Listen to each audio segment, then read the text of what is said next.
Mesdames et messieurs, ravi de vous retrouver pour partager cette édition du dimanche dont voici tout de suite le sommaire. La Mauritanie a commémoré le 75e anniversaire de l'adoption de la Déclaration universelle des droits de l'homme sous le slogan « Dignité, liberté et justice pour tous ». Dans le cadre des activités commémoratives de la quinzaine commémorative des coalitions, les ONG et réseaux d'organisation des droits des femmes et de lutte des violences basées sur le genre, les structures dénommées ont pris l'initiative.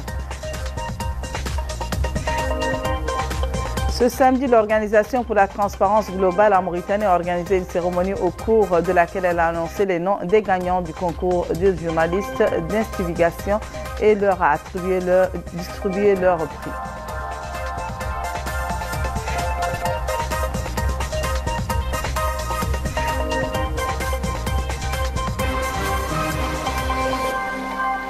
Bonsoir et merci de nous recevoir chez vous en cette soirée dominicale pour suivre les points clés de l'actualité nationale durant ces dernières 24 heures. La Mauritanie a commémoré le 75e anniversaire de l'adoption de la Déclaration universelle des droits de l'homme sous le slogan « Dignité, liberté et justice pour tous ». La Déclaration universelle des droits de l'homme constitue un document de référence qui consacre le principe de reconnaissance de la dignité de tous les membres de la famille humaine et de leurs droits égaux et inaliénables fondés sur la liberté, la justice et l'égalité. Le commissaire aux droits de l'homme, à l'action humanitaire et aux relations avec la société civile, M. Cheikh Ahmed Ould Sidi, a affirmé que la situation des droits de l'homme dans notre pays a connu au cours de l'année en cours de grandes évolutions et réalisations concrètes dans le domaine de la promotion et de la protection des droits civiques, politiques, économiques et sociaux, avec lesquels la place de la Mauritanie s'est renforcée dans le concert des nations, œuvrant avec sérieux à construire l'état de droit et des institutions et à ancrer le concept de l'exercice de la démocratie. Le commissaire a indiqué que la Mauritanie est déterminée à travers tous ses programmes et ses stratégies de développement à renforcer et à protéger les droits de l'homme en collaboration avec l'ensemble de ses partenaires. Le projet de loi criminalisant les violences faites aux Mauritaniennes est jugé contraire aux préceptes de l'islam par les imams et les ulémas. Or, ce texte s'apprête à être examiné en Conseil des ministres. À Nouakchott, des Mauritaniennes, députées et militantes de la société civile mènent un combat crucial et pourtant passé sous silence. Pourtant, ce sont eux qui l'ont amendé et modifié avant de le valider, tout comme le ministère de la Justice et le Haut Conseil de la Fatwa et de recours gracieux. Mais les autorités religieuses le rejettent désormais en bloc. Reste que le texte devrait très prochainement être voté en Conseil des ministres. Il s'agit d'une nouvelle étape dans une bataille de longue haleine. Si cette loi est adoptée, elle constituera une petite référence pour protéger la dignité des femmes. On pourra l'améliorer encore, mais l'important, c'est d'abord qu'elle existe. Comme on le constate, le projet de loi Al-Karama suscite donc une farouche opposition, notamment des imams et des oulémas, très influents dans le pays, mais aussi des personnalités politiques de tous horizons. Ils sont par exemple vent debout contre l'article 2 qui interdit entre autres les restrictions à la liberté des femmes. Les défenseurs du texte estiment qu'ils sont plutôt manipulés par des mains occultes, mais décrit surtout le fait que les populations n'ont pas accès au contenu du projet de loi. Le travail de sensibilisation est donc très difficile à mener, les médias publics ne donnant pas de temps d'antenne à la société civile, laquelle n'a pas non plus la possibilité d'ouvrir les débats dans la presse. C'est ce que décrit notamment Aïchetou Kamara, la présidente de l'ONG SOS Exclus, avant d'ajouter. Ce qui m'a choqué l'autre jour, c'est de voir une banderole où il est écrit « Karamatna fi dinina ». احنا مانا مسلمين امواتنا مسلمات وباتنا مسلمين. Excusez-moi si je mélange le français au hassania. نقولوا له حنا زريق. Il m'arrive des fois de le faire. احنا مسلمين et on n'est pas contre tout ce qui va avec la charia islamique. Et également je remercie l'ONDFF pour toutes les actions qu'elle a faites concernant la sensibilisation des femmes dans dans l'ensemble du territoire mauritanien, afin que cette loi soit comprise et acceptée. Ça a été fait par la présidente, mais également par les membres, dont Mayam Gaïdé et les autres. Et ça a été fait également au niveau des 3 wilayas de Nouakchott. Selon les activistes présentes à la rencontre, cette loi est d'autant plus nécessaire que les droits des femmes ont reculé un peu partout, que les violences se sont accrues depuis le confinement et qu'en Mauritanie, les discours sur l'égalité se font plus rares, sans compter que la représentativité des Mauritaniennes en politique est en net recul. Comme le constate Yann Dessal, la présidente de l'ABEPAD, et elle va plus loin. Nous ne voulons pas plus, mais pourquoi il y a encore des victimes? Pourquoi à l'heure actuelle qu'il y a des victimes de violences, de viols, de tortures, de coups et blessures? Pourquoi les femmes souffrent? Si l'islam leur donnait leurs droits, c'est vrai que l'islam leur donne leurs droits, mais il fallait les appliquer pour ne pas nous amener à cette situation actuelle. Donc nous voulons la loi pour nous protéger, pour protéger nos enfants, pour nous permettre de vivre sereinement dans notre société. Vous savez très bien que si la femme est protégée, c'est toute la société entière qui est protégée. Voilà, c'est tout ce que je voulais dire. Merci beaucoup. À sa suite, l'avocate et activiste des droits humains, Maître Fatima Tambaye, sans prendre des gants comme à son habitude, enfonce le clou. Nous avons peur de prendre un taxi. Nous avons peur de rester dans un endroit jusqu'à 22h, 23h. Nous avons peur de voyager toute seule parfois. Nous avons peur de rester dans un endroit toute seule. Nous avons peur de rester avec des hommes jusqu'à une certaine heure. N'est-ce pas? Tout cela pourquoi? Parce que nous savons Shaitan, c'est juste à côté. Et Shaitan, n'est-ce pas? C'est les hommes et les jeunes qui sont des Shaitans. Et on ne peut pas prévoir, mais je pense qu'il y a une action humaine que l'État peut faire, c'est au moins de mettre en place un mécanisme, une loi qui protège, n'est-ce pas, les femmes. Et c'est ce que nous avons demandé, la loi Karama. On l'a appelée loi Karama. Je pense que toutes les femmes qui sont là autour de cette table, ces leaders, ces femmes leaders que vous êtes, et ces leaders qui sont plus anciennes que vous, elles ont travaillé sur cette loi. Et il y a des éléments qu'on a dit juridiquement, ce sont des éléments qui sont déjà codifiés dans le code pénal mauritanien. Et il n'y a pas de raison que cette même codification se retrouve dans une loi qui veut protéger les femmes. On ne peut pas, dans une seule loi, mettre et la punition et la protection. C'est une antinomie. On ne peut pas le faire. Je parle sous le contrôle du docteur Boubacar. Il faut aussi noter que pour certains défenseurs de la loi Karama, l'une des motivations les plus importantes de ceux qui font campagne contre le projet de loi est la perpétuation des traditions d'exploitation des corps des mineurs et des mariages secrets, voire forcés, et ont également peur de l'égalité entre les classes de la société. L'actuelle hiérarchie sociale, on a tendance à l'oublier, étant protégée par le contrôle sur les femmes. Toujours dans le cadre des activités commémoratives de la quinzaine commémorative, la coalition d'ONG de réseau d'organisation des droits des femmes et de lutte des violences basées sur le genre, les structures dénommées AMAN, CDDF et MVC, a pris l'initiative d'organiser une journée de réflexion, de concertation et de plaidoyer pour l'adoption du projet de loi Karama dont le processus de révision est en cours. En Mauritanie, les femmes considérées comme les piliers du foyer sont en effet protégées par la tradition, mais pas par la loi. Sans compter que leurs droits ne sont pas garantis dans une société traditionnelle encore empreinte de tabous. Mais à ce jour, dans la forme, le contexte a été actualisé, comme l'illustrent les propos de l'ex-ministre de la Justice, Hamoud Ramdan, invité à la rencontre. La Mauritanie est aujourd'hui l'un des États qui a ratifié ce qu'on appelle le bloc des droits de l'homme. Aujourd'hui, on est à peu près à jour dans la quasi-totalité de nos engagements dans le cadre des droits de l'homme, aussi bien en ce qui concerne les stratégies que en ce qui concerne les rapports. Donc, mais la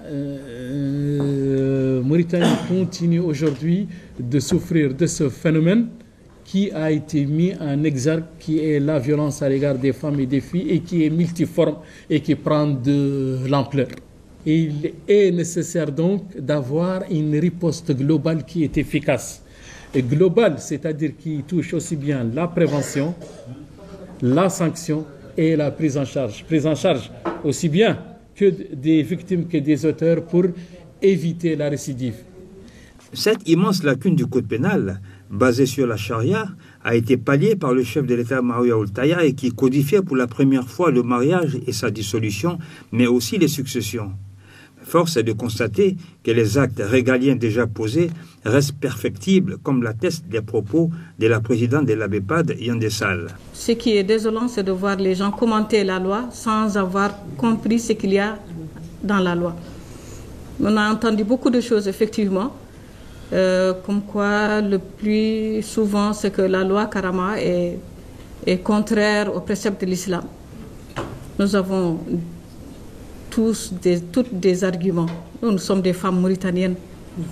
C'est un milieu musulman. C'est la République islamique de Mauritanie. Si vous regardez bien la loi, vous comprendrez que 90% viennent de notre destour, de la constitution mauritanienne. Et nous avons confiance en notre gouvernement. Nous savons très bien qu'une loi ne peut pas passer sans qu'elle passe par l'organisation des oumas, des imams, pour donner leur avis par rapport à l'acceptabilité de cette loi. Donc c'est une loi qui provient de la Mauritanie. Ce n'est pas des partenaires, ce n'est pas d'autres personnes qui sont venues initier cette loi. C'est des femmes mauritaniennes que nous sommes, qui sont là dans la société civile, qui sont dans leur maison, qui ont défendu cette loi pour protéger la femme et pour protéger la fille. Le monde a changé. Il faut des lois. Nous avons l'islam, mais cette loi aussi est issue de l'islam. Il y a tout ce qu'il y a là-dedans, tout ce qui est contre l'islam. Nous ne sommes pas pour ce qui est contre l'islam. En termes de la cérémonie, la directrice de l'Observatoire, Mme Mehlami Ahmed Talebna, a passé en revue les formes de violence que les femmes peuvent subir avant d'affirmer que cette pratique est contraire à la charia islamique. Elle a assuré que les hommes et les femmes ont les mêmes droits et les mêmes devoirs, mettant en exergue l'importance de cette loi Karama qui préserve l'intérêt de la société des femmes et des filles.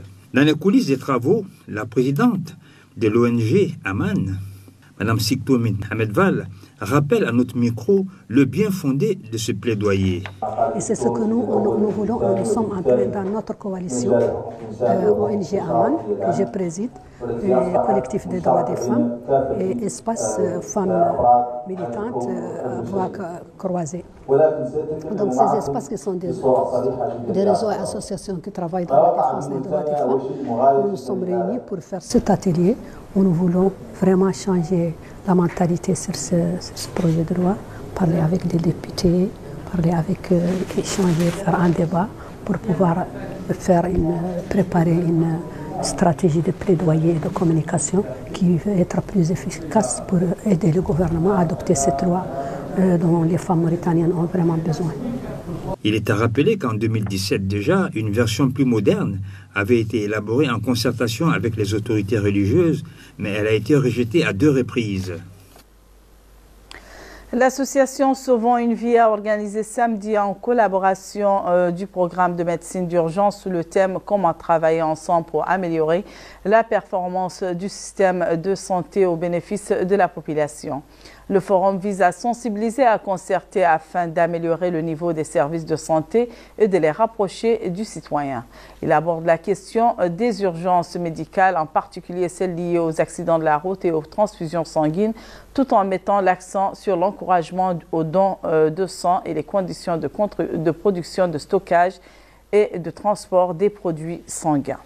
Le programme de médecine d'urgence vise à prendre en charge les cas urgents de santé préhospitalière, notamment ceux liés au temps, tels que les accidents de la circulation, l'angine de poitrine, les cas d'hémorragie grave, entre autres. Ouvrant la rencontre, le secrétaire général du ministère de la Santé, le Dr Mohamed Lemine Mohamed Haj, a précisé que cette rencontre est l'occasion pour les acteurs du secteur, notamment les experts, les professionnels et la société civile, d'étudier les moyens d'améliorer les services de santé, d'élever leur niveau et de les rapprocher des usagers. Il a salué le rôle de ce forum de sensibilisation et sa contribution à l'enrichissement des programmes mis en place pour améliorer le système de santé. À ce sujet, la présidente de l'association Sauvons une vie, Mme Penta Diallo, a expliqué que ce forum vise notamment à être un forum international annuel sur la promotion de la santé au cœur de la durabilité, appelant tous les dirigeants des organisations nationales et internationales à soutenir ce projet.